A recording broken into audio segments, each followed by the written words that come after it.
Welcome to another episode of the Read Pile. I'm recording this one at night rather than I usually record this in the morning. And before I even started recording, I got interrupted by a cat. So, likelihood of more cats showing up is pretty high. Anyway, I finished One Punch Volumes 7 and 8 a few days ago, and I want to shoot this video, so I'm taking this opportunity before I forget anything more than I've already forgotten. But we left Volume 6 with, I was going to say two groups, but there's a group of S-Class on the ground fighting one alien monster. He's shown here in the beginning. And this guy here with all the faces and heads and things. And Saitama is on the alien spaceship that's floating above the city. He has met Boros. They have not started fighting yet. And roughly, I would say half this volume is just the conclusion of those two fights, which are awesome, by the way. But there's a bunch of interpersonal drama within the S and A ranks, and since Saitama is still classified as a B, with some of that going on as well. So, there's some really cool fight stuff going on, but also hints of stuff upcoming, like this warning here, which does come back up. And then, let me see. So there is this cool... Look at Silverfang. I forgot his other name, but just jacked, just utterly jacked he is. There is some stuff going on with Metal Bat and in A rank that is going to show up a little bit later, but here is the start really of the Saitama versus Boros fight, and the conclusion of this is absolutely insane. I was not expecting this. I will show it when we get there, but there's a lot of back and forth, these two trading blows, and there's a lot of two-page spreads in this of just really high-intensity, insane artwork. Look at that. This is nuts, but also just gorgeous, and kudos to the art team on this. There's a lot of talk back and forth, and I started to talk about this in the previous video as well, about how similar these two are, and how Boros was the strongest on his planet. He's talking about prophecy, about coming to Earth, and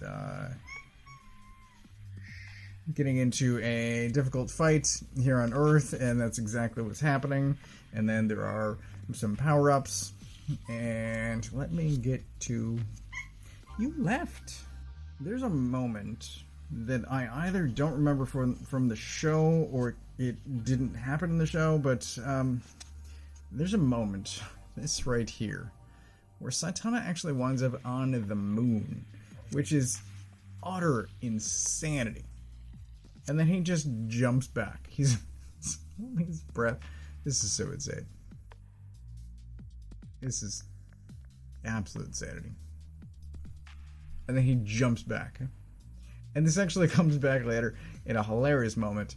But look at that shockwave. I mean, again, this art is insane. Alright, so now he's back. And where are we? All of this, more two-page stuff is going on. So Boros is here throwing his finishing move.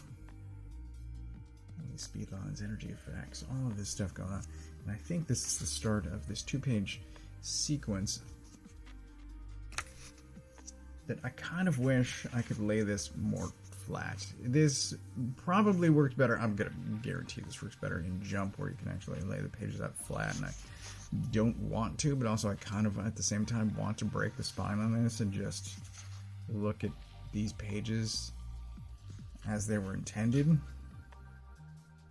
But this sequence makes for a fairly fast read of this volume, just because there are those nearly silent, just two-page spreads of just utter gorgeousness.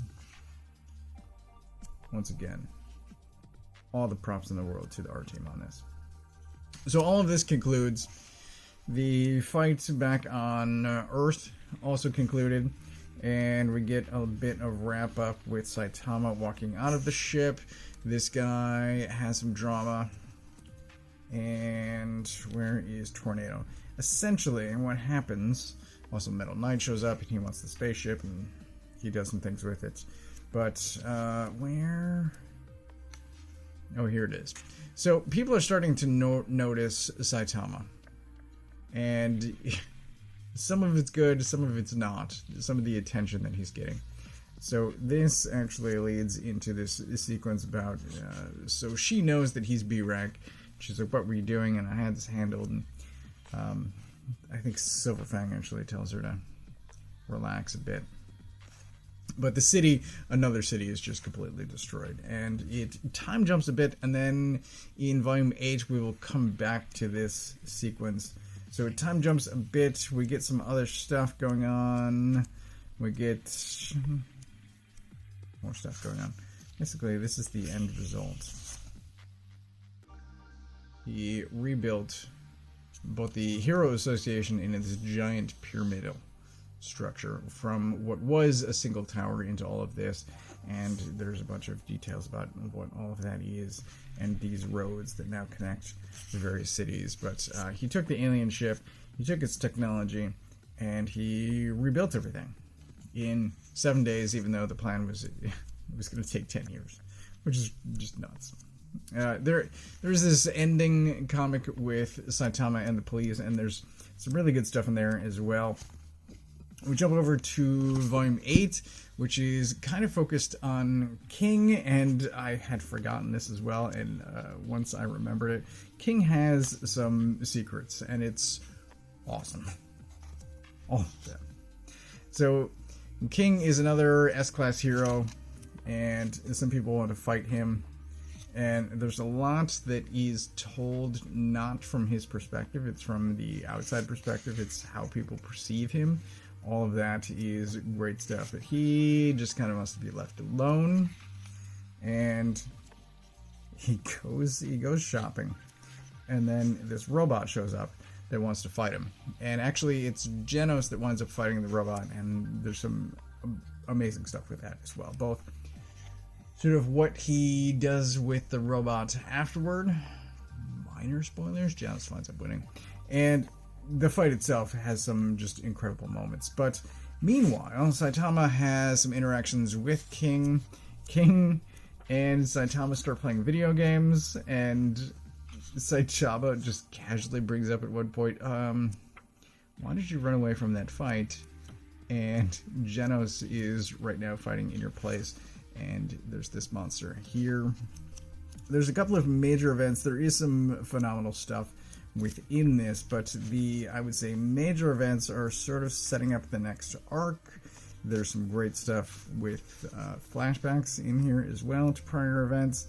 And where is it? There is this meeting where the Hero Association invites a bunch of villains into headquarters to say that bad stuff is coming, and the heroes alone cannot defeat what is coming themselves, so we ask for the villains to join us. And Speed of Sound Sonic is like, screw this. But also, where is he? He's in here somewhere. Garo shows up. Garo is a major character in Season 2 of the show, so I expect he will be in this for a while. I don't think Season 2 finished that arc. Again, it's been years. My memory is terrible. But there's this amazing sequence at the end where Genos and Saitama are both asked to do a task. And there's some overlap in that, and there's this really weird cat monster thing. And there's this girl who wants... There's more of the cat monster. There's this girl who wants her cat back. So Saitama is working on that, while Genos is fighting the cat monster. All of this is phenomenal stuff. It's still tons of action, very funny. Lots of, like, genuine... emotional stuff, and more cat hair. I cleaned this. Anyway, it's great. I'm looking forward to reading more. I'm still working through Black Science Volume 3, But I don't know what's coming next. I gotta read this week's comics first and then get some more stuff, and Dan is still gonna be doing some videos too coming up. So all of that is coming. I'm getting close. I'm at least in season 2 of the show now, so I should have better memory of this stuff. We'll see what actually happens, but this is great. And there's a lot of these small moments, like video games with King, that I had forgotten about, and remembering is great, but revisiting it, I'm having an absolute blast. I highly recommend One Punch. It's so much fun and awesome.